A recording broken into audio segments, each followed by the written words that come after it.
La montagna veneta ha dovuto affrontare nel giro di pochi anni enormi problemi come la tempesta Vaia e il coronavirus, ma anche quest'anno la piana di Marcesina, come molte altre zone di montagna, hanno riaperto le malghe, le vacche e i malgari sono tornati qui.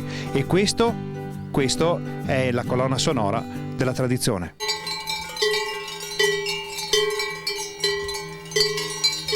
Il suono dei campanacci è una melodia che arriva dal passato ed è più forte delle gigantesche mani di Vaia e del terrore causato dal coronavirus.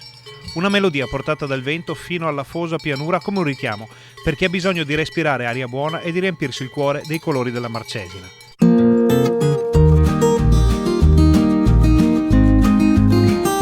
Il periodo, diciamo, il sabato e domenica è buono. Durante la settimana un po' meno, bisogna accontentarsi. Il turismo si fa vivo nei weekend, ma negli altri giorni della settimana la piana resta spesso deserta e poco visitata. È il minimo storico, diciamo, come a livello turistico, per il problema dei boschi, per problemi vari anche relativi che può essere la viabilità, un po' le strade. Speriamo in bene. Ombre e luci sul versante turistico, mentre dai prodotti locali la risposta è molto più positiva. A livello di trasformazione del formaggio, l'inizio della stagione sta fantastico, le vendite sono buone. Anche perché in Marcesina l'identità fra pascolo e produzione, tradizione e manualità, storia e gusto è fortissima da sempre. Siamo la produzione è qua.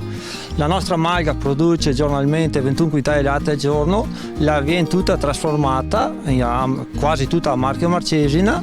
Diciamo che la parte di vendita è buona, per noi è un momento ottimale, diciamo. Allora via verso i monti, e per farlo basta seguire la melodia dei campanacci ascoltando la voce del vento che soffia fra gli alberi e che ci consiglia di lasciarci alle spalle per qualche giorno o qualche ora almeno computer, uffici, auto, telefoni e timori.